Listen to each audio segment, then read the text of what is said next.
Good morning po ulit sa inyo. At napakaganda ng inyong topic kasi ang inyong topic ay about the Blessed Virgin Mary and about our Lord Jesus Christ. Ayan, ang ating simbahan sa napakatagal ng panahon ay tayo yung walang habas na inaatake sa ating paniniwala, most especially sa ating mahal na Birheng Maria. Ayan. So, ang aking topic ngayon ay about Mary. Pero, in order for us to understand the Blessed Virgin Mary, we have to start somewhere. Dapat meron tayong pagsisimulan. And most of the time, pagka ang pinag-uusapan natin ang mahal na Birhen, dapat nagsisimula tayo sa ating Panginoong Diyos, sa ating Panginoong Hesukristo. Why? Dahil ang ating aral as Catholics about the Blessed Virgin Mary ay palaging nakaangkla o palaging nakakabit sa ating Panginoong Hesukristo. So, pag wala at hindi natin naiintindihan ang ating Panginoong Hesukristo about Himself, about God the Father, hindi natin maiintindihan ang mahal na Birheng Maria. One of its example na hindi natin naiintindihan is the term, the Mother of God. Ayan. Nung bata pa ako, nung kasikitan niyo ko, one time, kasi ako ay member ng Legion of Mary. Meron po bang Legion of Mary dito? Wala, sa inyo? Sa amin, merong Legion of Mary. Nung ako'y bata pa, Legion of Mary ako. So, ang aming apostolate is mag-black rosary doon sa mga bahay-bahay. And then one time, nag-iisip ako, sabi ko, tinatawag natin siyang Mother of God. So, syempre, hindi ko naman naiintindihan yun. Pag sinabi mong Mother of God, ibig sabihin, God siya. Tapos, yung kanyang anak ay God. So, iniisip ko yun, nalilito ko kasi Mother of God. So, therefore, Jesus is God and His Mother is God. So, nalilito ko, ano ba yun? Is she really a God? And then, of course, marami namang bubabait na mga pare na siyempre nagtsatsaga na turuan ang mga laitong kagaya natin. And then, niliwanag nila, babasahin nyo sa ating mga catechism, sa mga libro na nasulat tungkol sa mahal na Birhen. No! She is not a God.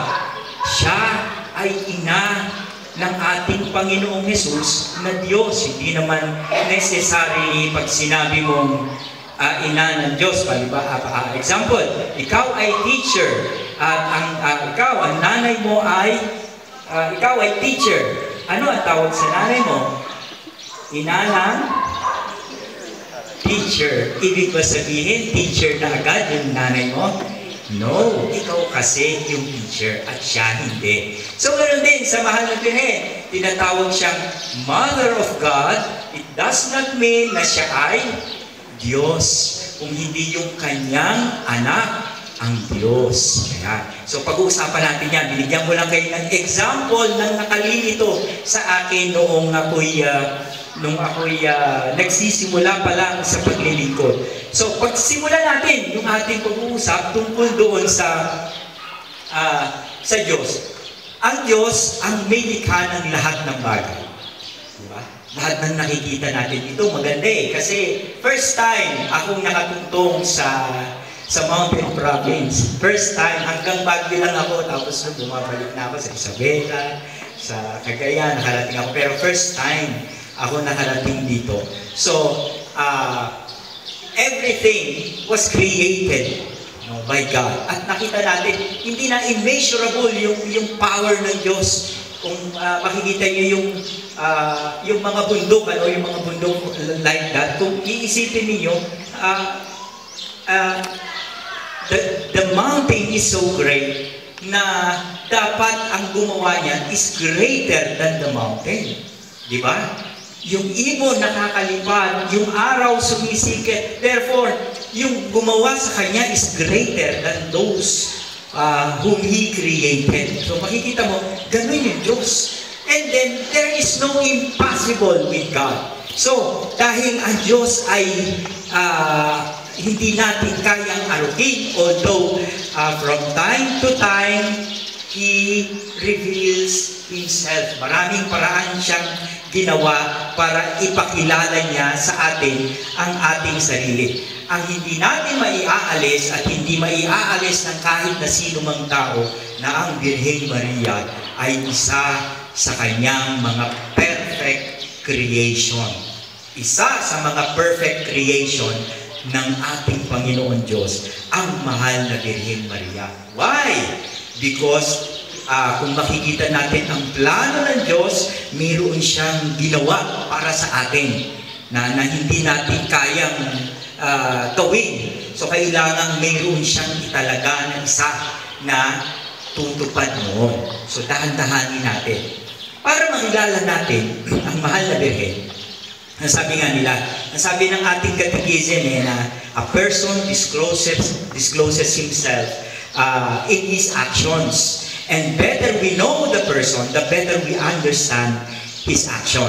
Sabi nga mas kilala mo raw ang tao, mas naiintindihan mo yung kanyang ginagawa. At mas kilala mo naman yung tao, mas naiintindihan mo kung bakit niya ito ginawa. Diba? Naintindihan niyo ba? Halimbawa, sino kaibigan mo, ate? Kaibigan mo magkaibigan kayo. Ayan.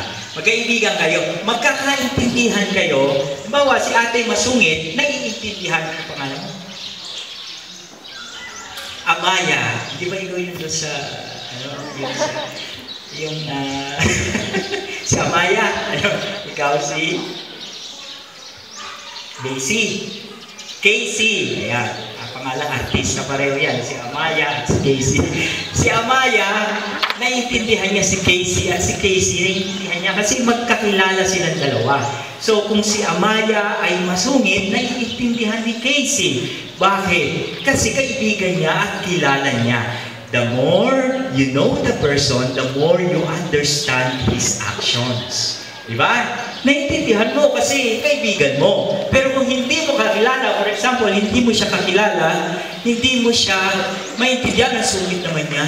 Diba? Kasi hindi mo siya kilala. So sinasabi ng catechism natin, the more we understand God, the more we know God, the more we understand His actions. Diba? At isa sa mga action niya is the Blessed Virgin Mary. Maraming ginamit ang Diyos para ipakilala yung kanyang kalooban sa tao. Ang daming paraan sa mga literature, sa mga events, ang dami. At even sa mga tula. No? May tinatawag tayo sa simbahan para maintindihan natin yan. Meron dalawa yung tinatawag sa simbahan natin. Sabi ni Saint Augustine, sa Old, di ba? Alam niyo naman yun, meron tayong New Testament at meron tayong, ano yung isa? New Testament and Old Testament. Ulit nga, meron tayong New Testament at saka Old Testament. Yan. Sabi ni Saint Augustine sa minsan, sabi niya, the New Testament is hidden in the Old Testament. No? Sabi niya, the New Testament is hidden in the Old Testament. Yan. And the Old Testament is revealed in the New Testament. Ulit sabi ni Saint Augustine, the Old Testament is, the New Testament is hidden in the Old Testament. And the Old Testament is revealed in the New Testament. Ano yun? Sabing ganun niya, nakatago na raw yung New Testament doon sa Old Testament. At naihayag daw yung Old Testament doon sa New Testament. Paano yun? Ang tawag natin sa simbahan, meron tayong tinatawag na special na pag-aaral doon. Ang tawag natin doon ay typology. Typology. Ayan, yung typology means type. A type, uri sa Tagalog. No? So, may mga bagay, may mga pangyayari, may mga tao na naging uri, no? Naging example na naging mas maliwanag yung kanilang role pagdating doon sa New Testament. At ang mga types na yun ay napakarami kung titingnan natin. For example, magbigay lang ako ng example. Alam niyo ba yung sa Numbers chapter 21 verse 8 nang ang mga Israelita ay nilusog dahil ang tigas ng ulo nila Kasi yung mga Israelite noon, ang sabi nila, pinakawalan mo kami, pinalaya mo kami sa Egypt para gutumin mo kami dito sa desert. So, mamamatay kami sa gutom. So, ang ginawa ng Diyos, binigyan sila ng pagkain. Nagpaulan ng tinapay. Everyday umulan ng tinapay. Sa tinapay, meron pa silang palaman. And then, nagreklamo na naman yung mga Israelites. O, meron nga kaming tinapay, meron kaming palaman. Wala naman kaming panulak. Wala kaming inumin. So, ano ginawa ng Diyos? O, sige, punta ka doon sa bato. Pumpukin mo yung bato at maglalabas ng tubig. And then, ang dami-dami nilang reklamo. And then, nainis na sa kanila ang Diyos nagpadala ng ahas. Ulit nyo pinadalan sila ng ahas at ang mga matuklaw ng ahas mamamatay. Siyempre, yung kamandag ng ahas. And then, ang sabi ng Diyos, naawa rin naman ng Diyos, mamamatay ng mga Israelita sa kagat ng ahas. O sige, sabi ng Diyos kay Moses, and the Lord said to Moses, make a seraph and mount it on a pole, and if anyone who has been beaten looks at it, he will recover.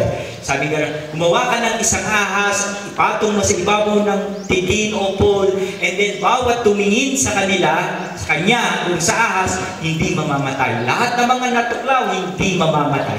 And then, gumawa nga si Moses, at hindi sila namatay dahil sa tuklaw. Alam niyo ba kung ano yung nais ipaliwatig ng ahas sa ibabaw ng tigin? Pagdating ng Panginoong Hesukristo.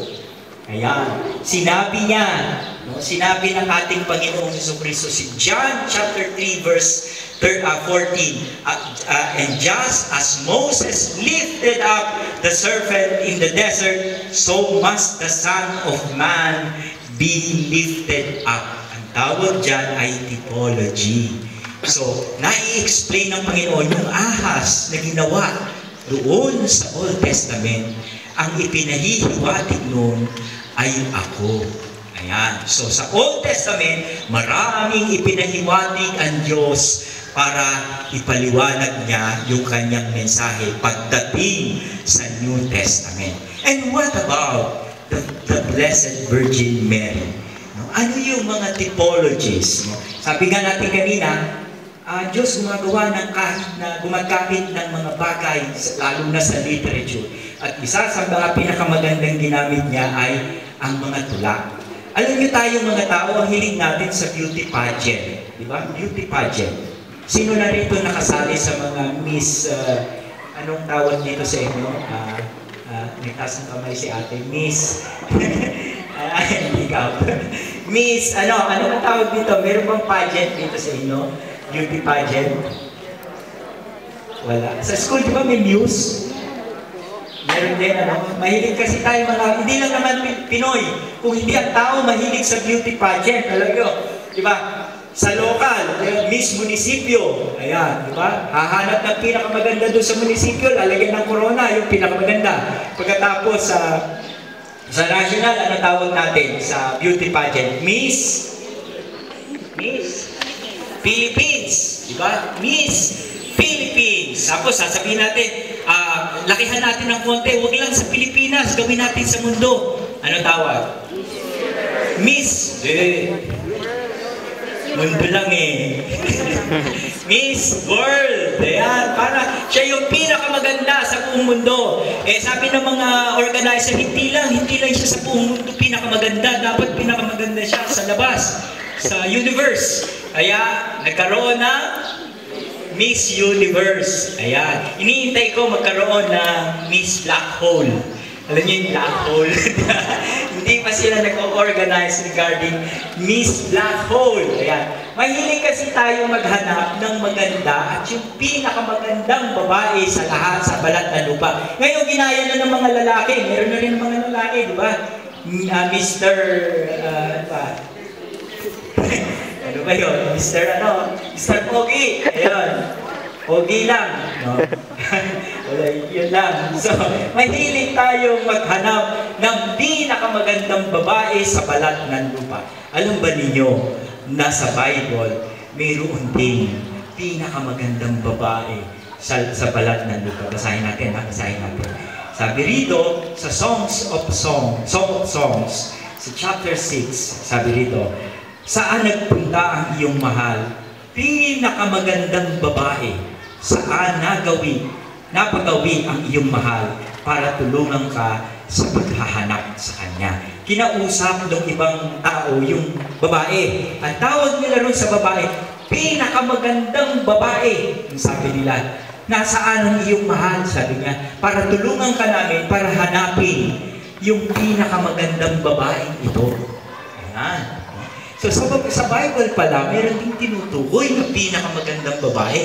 Dito sa inyong bayan, sino ang pinakamagandang babae? Napili niyo na ba? Wala pa. Wala pa? Wala pa? Ayan. Pili na kayo. Ayan.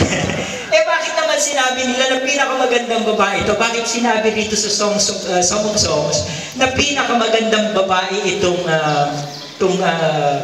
pinag-uusapan dito? Ano kaya itsura nito? Ayan, tingnan natin ha. Isa-isay natin kung ano yung itsura nitong babaeng ito. Sabi rito, sa verse 4, sabi gano'n, ang katulad mo, kasi pinakamaganda siya eh, sabi, ang katulad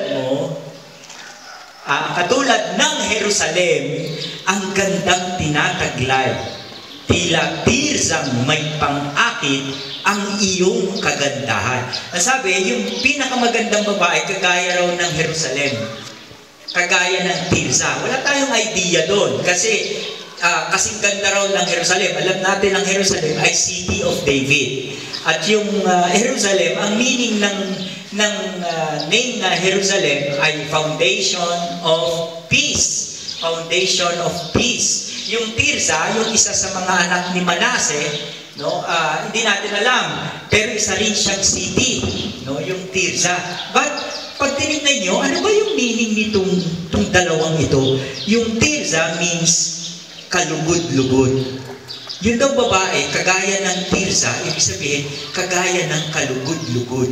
At kagaya ng Jerusalem, later on, nung matatapos na yung prophecy ni Prophet Ezekiel, binago niya yung pangalan ng Jerusalem.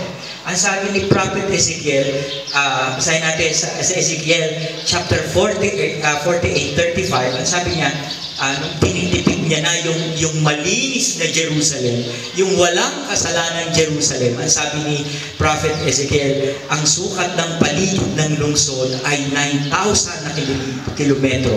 Mula ngayon, ang ipapangalan sa lungsod ay Yahweh. Pinalitan na yung pangalan ayon kay Prophet Ezekiel na makita nila na malinis na yung Jerusalem. Ang sabi ni Ezekiel, ang pangalan niya na ay naroon si Yahweh.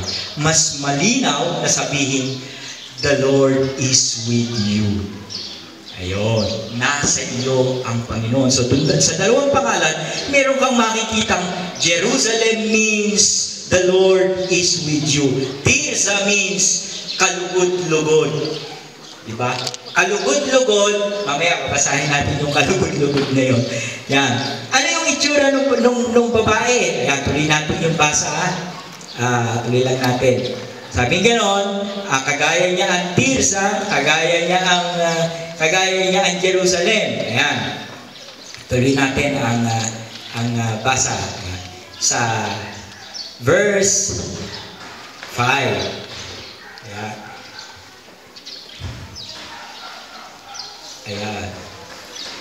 Sa aki huwag mong ititig ang mata mong mapupungay. Ayan. Mapungay daw yung mata ng babae. Ayan. Pagkat ako'y nabibihag, hindi ako mapalagay. Ang buhok mong anong haba, Pagkilos mo'y sumasayaw, parang kawan na naglalaro sa bundok ng Gilead. Ano yon? Ano raw ang itsura ng babae? Yung kanyang mata ay mapungay. Maganda pala babae pag mapungay ang mata. Pagkatapos mahaba ang buhok. Pag daw gumalaw, yung babae, gumagalaw din yung buhok ng babae. Para siyang gumamit ng yung shampoo na pag nagpapariban, ayan, diretso, straight na straight yung kanyang buhok. Mahaba ang buhok, mapungay ang mata. Ano pa? Ang sabi rito ay, ang ngipin mo'y kasing puti nitong tupang bagong linis. Walang kulang kahit isa, maganda ang kaparis. Maganda yung ipin ng babae. Di ba? Pantay-pantay, walang kulang. Di ba? Hindi na kailangan ng, yung mga babae ngayon nagsusuot ng, ano tawag doon, brace. Kaya pag nagsalita, siya ka pumunta. Diyan lang. Di ba? Nag-iiba yung salita kasi merong brace. So maganda yung ipin niya. Tuloy natin. Sabi rito sa verse 7, ang ganda mo'y di magawang maitago. Lubusang nasisinag sa belo mo kagandahang tinataglay. Ayan. Tapos, Song of Songs, verse 4, sabi gano'n, ang labi mo'y pulang-pula. Ayan, kulay red yung kanyang lips. Katulad ng escarlata, crimson, deep red yung kanyang lips. Kapag ika'y nangungusap, lalo itong gumaganda. Aninag sa iyong belo ang pisngi mong mamula-mula. Wow, rosy cheeks, buo ang ipin, mapungay ang mata, mahaba ang buhok. Diba? Pag rosy cheeks, ibig sabihin maputi ang kanyang complexion. Diba? At syempre, nakasuot siya ng belo. Maganda nga yung babae. Sino kaya yun?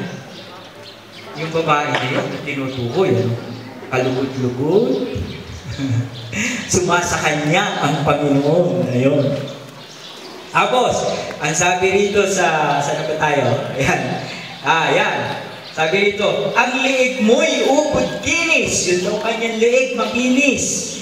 May kwintas na kay inam, parang tore ni David, na ligid ng mga kawal.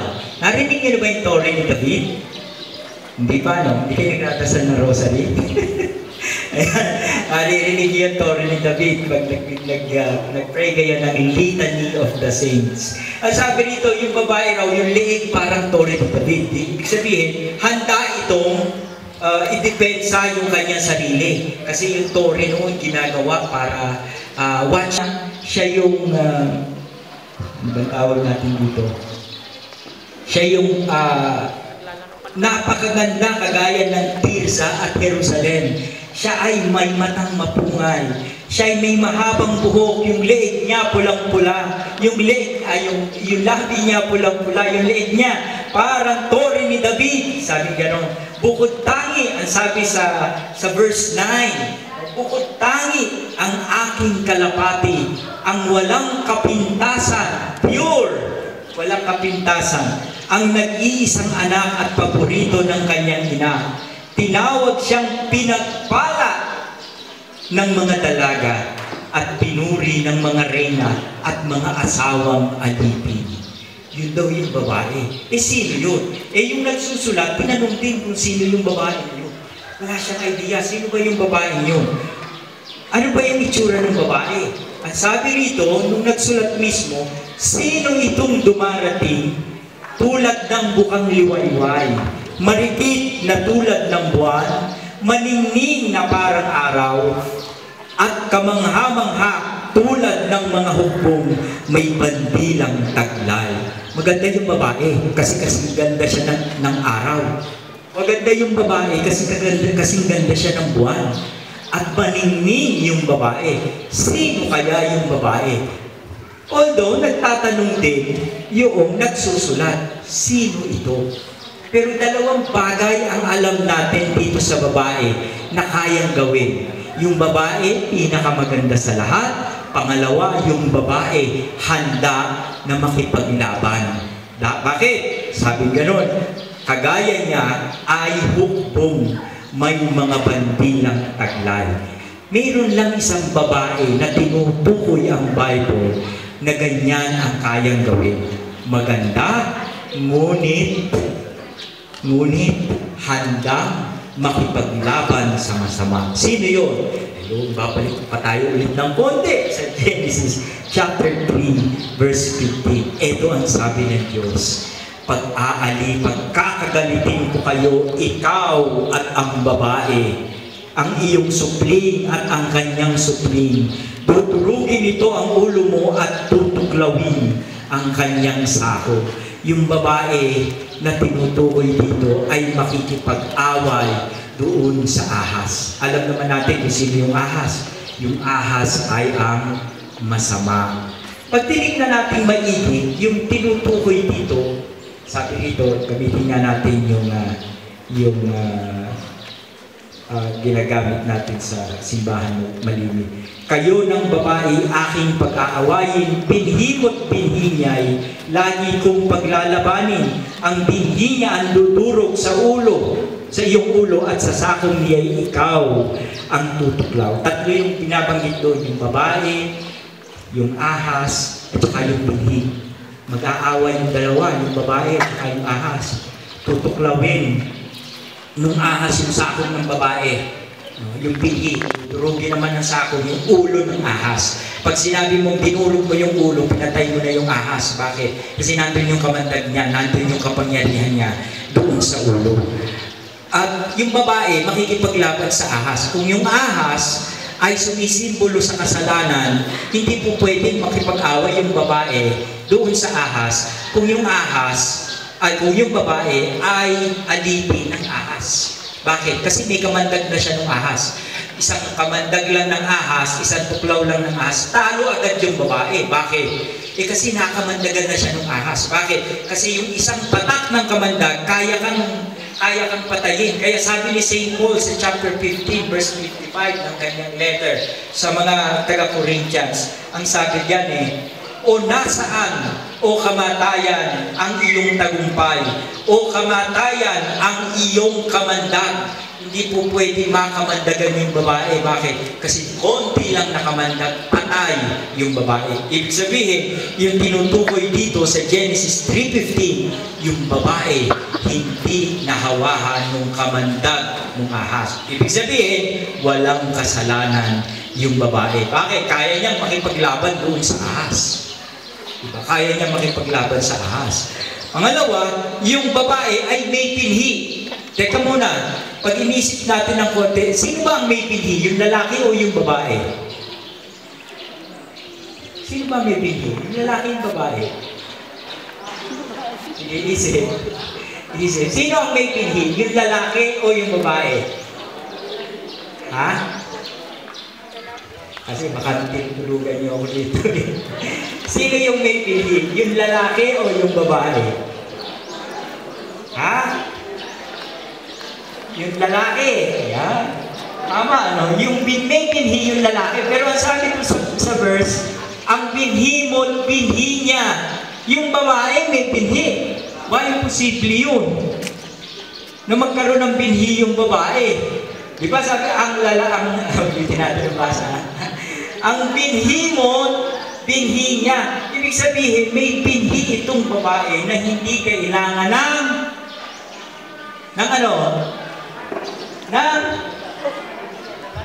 ng lalaki. May binhi siya, hindi niya kailangan ng lalaki. Ano ibig sabihin? Siya ay virgin. Yung babaeng tinutukoy dito, birhen, at may sariling binhi ng walang lalaki. Ang binhi mo't binhi niya. All throughout sa Bible, mababasa nyo, yung binhi ni Abraham, yung binhi ni David. Pero ito, natatangi, yung binhi ng babae. Yung babae, nagkaroon ng binhi. Ibig sabihin, yung babae ay birhen. And at the same time, siya ay ina. Bakit? Kasi meron siyang binhi. Meron siyang anak. Meron siyang supling. kahit wala siyang asawa. Birhen, and at the same time, ina. Sino kaya itong babae na to sa Genesis 3:15? Wala pa niyan. Si Mama Mary, pero sinasabi na, mayroong maglalaban yung ahas at saka yung babae. Yung babae may pinhi, pero walang asawa. Yung babae may anak, pero walang asawa. May pinhi eh. Di ba? Birhen at ina, siya'y walang kasalanan, siya'y birhen at ina, at ano ba? Maganda. Makaaway niya yung ahas eh. Ibig sabihin, itong babaeng to, from the moment na siya'y ipanganak, aaway niya na yung ahas. Magkaaway na silang dalawa. Hindi na sila magkasundo. Ibig sabihin, gusto nung ahas na magkaroon ng kamandag ito, pero hindi niya magagawa. Tanong, natagpuan na kaya ng Diyos yung babae? Oo naman. Kanina nga nagpuprosesyon, meron nga yung dalang picture ng babae. Nakakita na. No? Isa pa, di kayo, bigyan pa natin ng isa. Sinasabi natin dito sa Genesis 3:15, yung babae may pinhi pero walang asawa. Para mas malinaw, sinabi naman ni Prophet Isaiah, sabi ni Prophet Isaiah, sa chapter 7 verse 14, ito mas malinaw yung sinabi ng Diyos na nako-confirm yung sinabi doon sa Genesis 3:15. Sabi ng Diyos dito, dahil dito ang Panginoon mismo ang magbibigay sa inyo ng isang tanda, ang birhen ay nagdadalang tao, nagsisilang siya ng isang anak na lalaki, Emmanuel ang tawag sa kanya. Teka, pagdating sa New Testament, yung Emmanuel means, with us is God. Kasama natin ang Diyos. Siya'y birhen, siya'y ina, siya'y inanang, kasama natin ang Diyos. Therefore, siya'y ina ng Diyos. Pagdating sa New Testament, kaya para mas maraming tanong, mas maganda.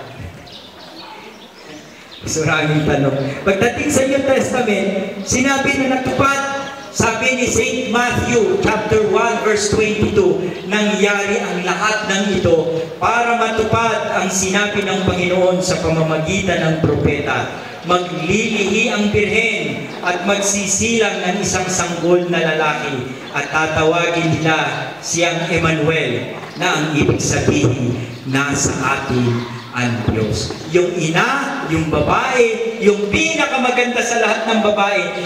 Bakit? Kasi siya ay magiging ina ng Panginoon. Hindi siya maganda dahil maganda siya. Hindi siya maganda dahil pinaganda siya ng Diyos. Hindi. Dahil kaya siya pinaganda ng Diyos para ihanda siya sa pagsilang ng nag-iisang anak ng Diyos o yung bugtong na anak ng Diyos. Ang pangalan niya ay Maria. Ayun. Bakit? Dahil si Maria ay lubos na kinalulugdan. Tirsa, ang sabi doon sa Song of Song. Tirsa means lubos na kinalulugdan. Nung pumasok ang anghel, ang sabi ng anghel, kay Maria, matuwa ka, puspos ka ng grasya, ang Panginoon ay sumasayo. Ang sabi dito magalak ka, lubos kang kinalulugdan, kalugod-lugod, Tirsa, ang Panginoon ay sumasayo. Binago na yung pangalan ng Jerusalem, ang ibig sabihin ng Jerusalem na nilinis ng Diyos, sumasayo ang Panginoon. So, yung bayan, yung bansa, yung tula, everything ay nagiging typology para iparating ng Diyos ang kanyang mensahe para sa atin. Si Santa Maria ay lubos na kinalulugdan. Alam niyo, may espesyal na salita sa kanila. Nung batiin ng anghel, ang mahal na birhen, ang sabi sa kanya, doon sa Bible na Greek, Chaire kekaritomene, sabi gano'n, Hokirios, sumum, sabi sa kanya. Magalak ka, ang Panginoon. Yung salitang kekaritumin, special yun. Bakit? Pag sinabi mong yung sali natin noon sa Old English, full of grace. Pag sinabi mong full of grace, meron pa bang puwang ang kasalanan? Puno na yung baso. Pwede mo pa bang lagyan? Hindi na. Puno na yung baso. Kaya si Santa Maria is full of grace. Meron pa bang puwang ang kasalanan? Wala na. Why? Dahil full ng kanyang buntong na anak, ang ating Panginoong Jesucristo. Inihanda siya. Pero hindi naman siya robot. Tinanong pa rin siya ng anghel. Sabi gano'n sa kanya ng anghel, napupuno ka ng grasya, the Lord is with you. Sabi gano'n, naguluhan si Mama Mary. Sabi niya, paano mangyayari yun? Ako'y birhen. Paano magkakaroon ng anak ko'y birhen? Sabi sa kanya ng anghel, kamatakot, sabi gano'n.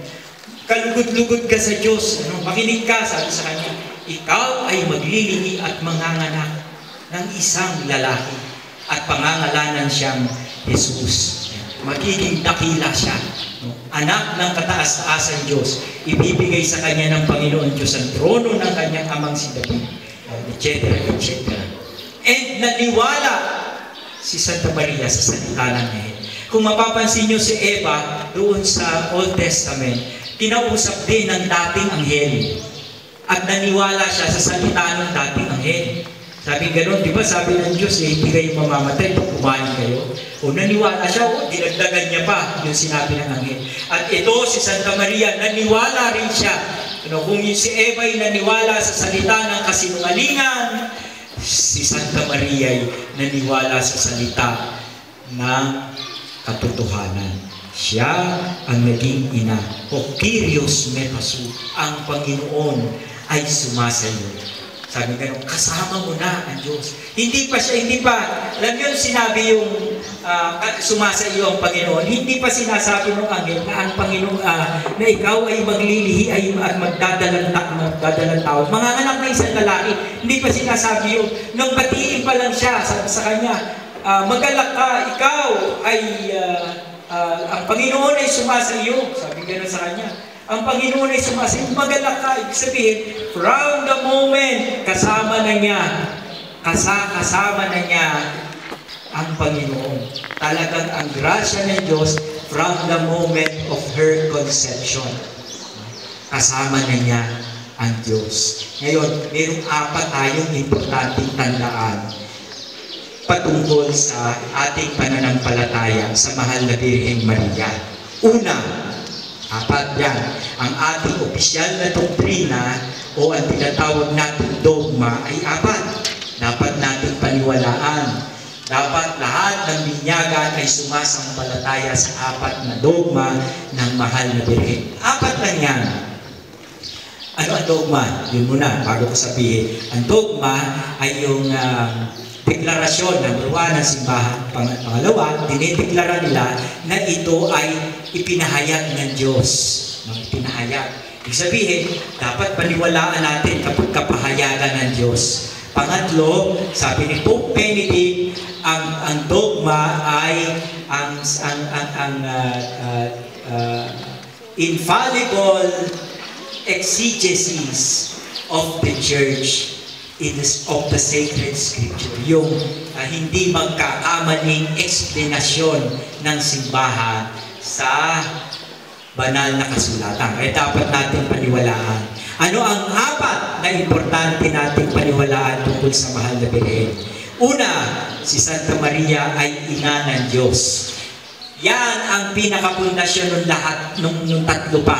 Siya ay ina ng Diyos. Kaya yung sumunod, binigay sa kanya yung ibang privileges dahil she will become, at that time, she will become the Mother of God. Number 1, diba? Yung unang dogma is, she is the Mother of God. Pangalawa, yung pagkakasunod-sunod kasi sa taon nito, hindi ko nasusundin. Pangalawa, she is the Immaculate Conception. Ipinaglihim, walang kasalanan. Ayan. Ibig sabihin, at the moment of her conception, wala na siyang kasalanan. Nilinis. Mamaya, kukwento ko kung paano. Explain ko, kukwento ko kung paano nangyari yan. Pangatlo ay yung tinatawag natin perpetual virginity. Ibig sabihin na natili siyang birhen. Birhen siya bago siya maglihi. Birhen siya habang siya ay naglilihi. Birhen siya pagkatapos niyang manganak na natili siyang birhen. Kaya tinatawag natin siya ang Birhen Maria. Yun yung pangatlo. No? Ulitin natin ha. Mother of God, Immaculate Conception, Perpetual Virginity, and lastly, yung Assumption. Yung pag-aakyat sa langit sa ating mahal na Birhen Maria. Now, kasi minsan naiisip natin no masyado namang dragging yung nakakainis. Ano ba yung ibig sabihin ng dogma? Basta lang ba dapat paniwalaan natin yun na siya yung mother? No, of course not. Ang dogma para kang nagdadaan sa kalsada, di ba? Sa kalsada, kapag gabi, kapag walang ilaw, nakakatakot kasi baka madisgrasya ka. No? So, nilalagyan natin ng mga poste ng ilaw ang kalsada para along the way, pag nagmamaneho ka, hindi ka madidisgrasya. May mga ilaw mayroon kang susundan.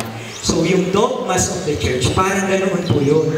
Parang naglalakbay ka pagkatapos, para hindi ka maligaw, may mga ilaw, may mga lights na nakalagay, para hindi ka maligaw. Sa ating pananampalataya, lalo na sa doktrina ng mahal na Birhen Maria, kaya nilagay yung 4 na dogma, para hindi tayo maligaw. Na hindi natin sabihin na because she is the mother of, kasi nung unang panahon gano'n hindi pwede maging ina ng Diyos. Bakit? Kasi magiging Diyos siya.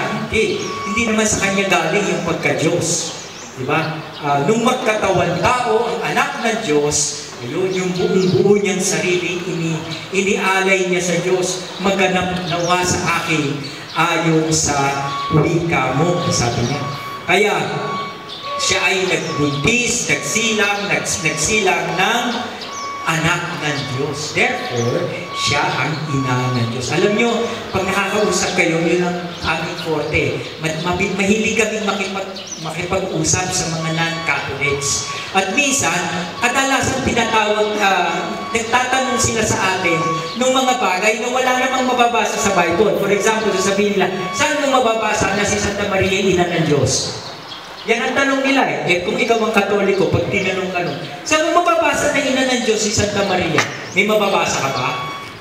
Tanong natin kaya. Nababasa ba kayo ng Bible? Madalas? Hindi. Opo. May mababasa pa tayo na si Santa Maria ay ina ng Diyos?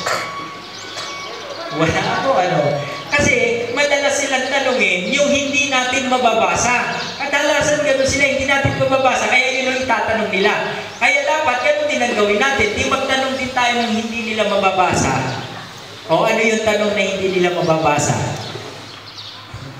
Ibalik lang natin ang tanong. O ang tanong nila, may mababasa pa kayo na si Santa Maria, ina ng Diyos?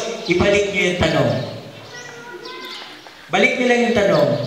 Meron ka bang mababasa na si Santa Maria hindi ina ng Diyos? Meron ba? O, iti tabla. Iti tabla. Wala akong nabasa. Wala ka rin nabasa. Di ba? Tabla. Pero, sigurado ako sa pananampalataya ko. Bakit? Kasi, alam ko na si Santa Maria ay ina ng Panginoong Hesus. At ang Panginoong Hesus ay Diyos. Diba? At mapapasa mo sa Biblia, ina ng Panginoong Hesus. O, kung mapapansin nyo nga, doon nung ilagay yung listahan ng mga lahi, papapansin ninyo, yung mga, babasahin ko ninyo, may mapapansin kayo kakaiba dito sa sa listahan ng mga lahi ng ating Panginoong Hesukristo. Parang, ito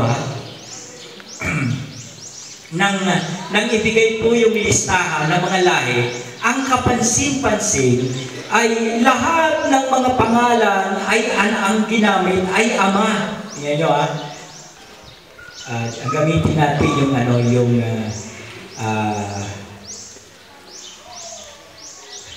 Biblia ng Sambayanang Pilipino. Ayan. Sabi rito, si Jese ang ama ni David, na hari. Sabi gano'n. Si David ang ama ni Solomon. At ang naging may bahay ni Urias ang kanyang ina. Si Solomon ang ama ni Rehoboam na ama ni Abias. Ano mapapansin nyo? Meron ba ritong ina? Wala, ano?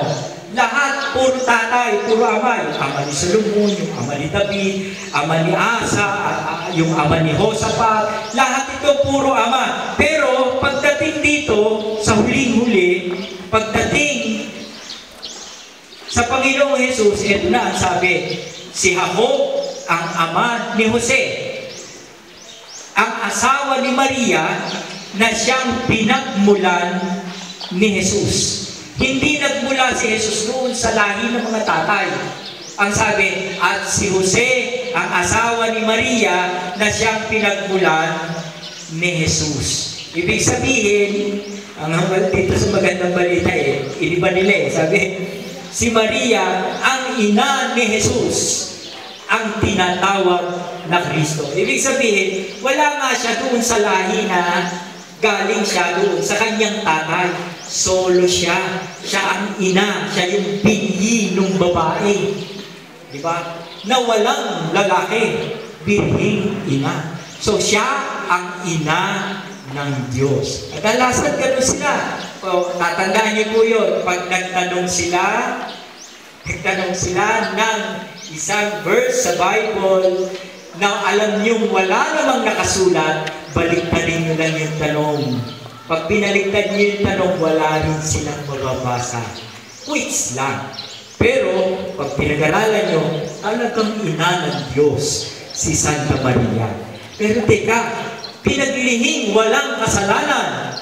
Meron bang ganon? Lahat ng tao nagkasala. Sabi gano'n sa 5:12 ng Roma, ang lahat ay nagkasala at hindi nakaabot sa kaluwalhatian ng Diyos. So, tinatanggap mo ba? Yan, magandang tanong. Tinatanggap mo ba na si Santa Maria ay tao? Sagot. Tao. Tinatanggap mo ba? Gusto ko lang itulong sa inyo kung paano sila mandaya. So, kung tinatanggap mo na si Santa Maria ay tao, tinatanggap mo ba na ang lahat ng tao ay nagkasala? Ayun, doon papasok ang mapapakabot ka ng ulo. Teka muna. Di ba? Meron tatlong magkakaibigan. Ang pangalan ng isa ay Crispo, ang pangalan ng isa ay Mario, ang pangalan ng isa ay Mando. Ayan. Tatlo sila magkakaibigan. Si Crispo ay isang doktor. Kaibigan niya si Mando at saka si Mario. Ayan. Mayroong kaaway si Crispo. May kaaway. Sa galit ng kaaway ni Crispo, napagdiskitahan niya yung kaaway niya, si Mando. Ang ginawa niya ngayon kay Mando, sinaksak niya. Siyempre, nasugatan si Mando. So, sinaksak niya. So, ang ginawa nito si Mando, ginamot niya si Mando, ni Crispo, si Mando. And then, nung makitang ginagamot ni Crispo si Mando, sabi niya, ito namang ginagamot mo si Mando, yung isang kaibigan mo naman ang sasaktan ko. Sino? Si Mario. So, lalapitan ngayon nung kaaway ni Crispo si Mario. Pero bago saksakin ng kaaway ni Crispo si Mario, hinarang ni Crispo at hindi niya nasaksak si Mario. Ganon din yung ginawa ng Diyos. Si Crispo, si Cristo, si Mando, tayo, mundo, at si Mario ang mahal na Birhen. Bago saktan, bago hawahan ng kasalanan, ang mahal na Birhen, iniligtas na ng Panginoong Hesukristo. Ang tawag natin dyan sa ating simbahan ay preservative redemption. Pinreserve na muna siya bago pang mahawahan ng kasalanan. Wala na siyang kasalanan. Bakit? Kasi na-preserve siya. Kaya sabi niya, ang puso ko'y nagpupuri sa Panginoon na aking tagapagligtas. Ibig sabihin, niligtas na siya. Kailan ba tayo niligtas ng Panginoon? Kailan? Nang siya ay ipako sa krus. Diba?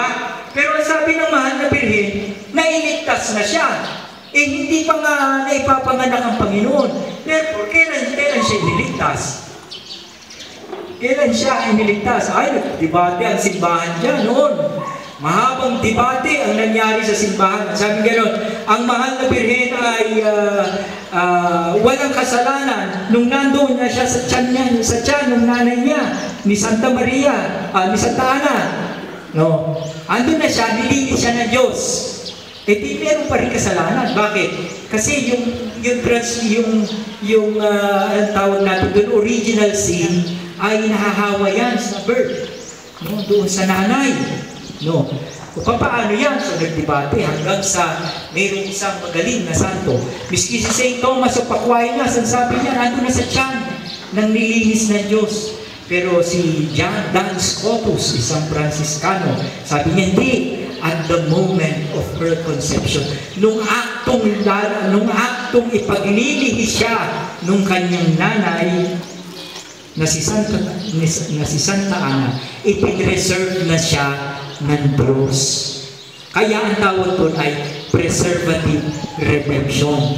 Yung sa atin naman, tayo iniligtas ng ating Panginoong Jesucristo, yun naman ay yung tinatawag nating reparative redemption. So, nire-repair naman tayo. Tayo may mga original sin na nahawahan. So, nire-repair tayo. So, tawag sa kanya is reparative redemption. Ngayon, pag sinabi, ang lahat ng tao ay nagkasala. Bakit? Kasi dahil sa isang tao, nagkasala ang lahat. Eh, ang sabi rin doon, pag itinuloy mo yung basa sa chapter 5, verse 16 ng Romans, ang sabi doon, sa isang tao rin ay dumating ang biyaya. So, kung dumating yung kasalanan sa pamamagitan ni Eva at ni Adan, eh saan naman dumating ang biyaya? Sa pamamagitan ng Panginoong Jesucristo. Kung ang Panginoong Jesucristo ang unang magdadala ng biyaya, sino yung una niyang bibigyan ng biyaya? Sino? Hello? Sino mo ang unang-unang tatanggap ng biyaya? Siyempre, yung kanyang nanay. Kaya, kailan? Siyempre, ang sabi ng anghel, full of grace. Nung makita siya ng anghel, puno na siya ng grasya. Ibig sabihin, hindi sinabing, Hail Mary, you will be filled with grace. Hindi ganun ang sinabi ng anghel. Ang sabi sa kanya ng anghel, Hail Mary, full of grace. Ibig sabihin, nung makita siya ng anghel, puno na siya ng anghel ng biyaya. At dahil puno na siya ng biyaya, ang reason is because the Lord is with her. Yun ang sabi ng anghel. Magsisinungaling ba yung anghel? Pero na lang, kung anghel-anghelan. Diba? Mayroong ibang nagsasabi na ang Panginoong Jesucristo ay hindi Diyos. O ano siya? Tao lang. Meron naman nagsasabi, hindi naman siya totoong tao. Eh ano siya? Pag hindi siya totoong tao, anong tawag sa hindi totoong tao? Tau-tauhan. Nakakita kayo ng tau-tauhan? Eh pag hindi totoong Diyos, anong tawag? Diyos-Diyosan. Ngayon, kung naniniwala ka na yung Diyos mo ay hindi totoong Diyos, eh di Diyos-Diyosan ang Diyos mo. Kung naniniwala ka na ang Diyos mo, hindi naman totoong tao, eh di yung kinikilala mo Panginoong Jesucristo, tau-tauhan. Eh ano ngayon ang kaligtasang taglay mo? Anong kaligtasan meron ka? Eh kasi meron kang tau-tauhan, Diyos-Diyosan. Eh di ligtas-ligtasan. Diba? Nagligtas-ligtasan ka lang, niligtas ka lang, kunyari. Bakit? Hindi ka naman kasi naniniwala. Meron ganon. Para raw sumakay lang. Sumalangit daw ang kaluluwa niya. Para lang sumakay yung pagka-Diyos doon sa katawan ng tao. Pero hindi siya totoong tao. Pag umalis daw yung Diyos, mawawala rin daw yung tao. Yung isa naman, di naniniwala na Diyos. No? Malulito ka na yung. Tapos, yung isa, hindi naniniwala ng Diyos, yung isa hindi naniniwala ng tao. Yung isa naman, siya na raw yung Kristo. Diba? Sana Sana kilala niyo yun. Yun yung nagpa-stop ng traffic sa EDSA. Ayan. Alright. So, ang mahal na birhen ay Immaculate Conception. Ibig sabihin, ipinaglihi, walang kasalanan. Ibig sabihin, at the moment, sa sandali na siya ay ipaglihi, iniligtas na siya ng Diyos. Kaya pag sinabi sa inyo, ay si Santa Maria, iniligtas din. Oo naman. Wala naman tayo pagtatagya, iniligtas din siya. Ang tanong lang, kailan? Kailan iniligtas? Wala rin silang mababasa kung kailan iniligtas. Ayan. Hindi, ang sabi sa Biblia, lahat. Hindi, ang sabi ni Santa Maria, niligtas na siya. Sabi niya, nagkakalakan ng aking espiritu sa Diyos na aking tagapagligtas. Ibig sabihin, naliligtas na siya, hindi na pa ipinapanganak ang Panginoon Jesucristo. Ang tanong, kailan siya iniligtas? Lalabas, niligtas siya ng Panginoon sa sandali ng kanyang pagkapaglihi. Pang-apat, pangatlo, pang-apat na pala. Hindi, perpetual virginity. Ayan. Birhen, yun ang pinakamahirap ipaliwanag. Ang mahal na birhen ay tinatawag na birhen dahil siya ay nanatiling birhen. Siya ay nanatiling birhen, bago siya magsilang. Siya ay birhen sa kasalukuyang siya'y nanganganak at pagkapanganak, birhen. At pagkatapos niyang manganak, siya ay nanatiling birhen.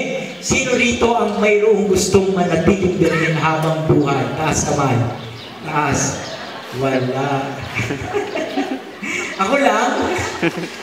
Ako lang, ha? Ayan, wala. Ayan. Paano mangyayari yun? Of course. Siyempre, mangyayari yun dahil sa ating Panginoong Diyos, di ba? Alam nyo, sasabihin nila, hindi mga kapatid alam nyo, madali na sagutin ngayon pag sinabing maraming mga kapatid kasi sa ancient Hebrew, walang salitang pinsan. Hebrew, hindi Greek. Sa Greek kasi may salitang pinsan.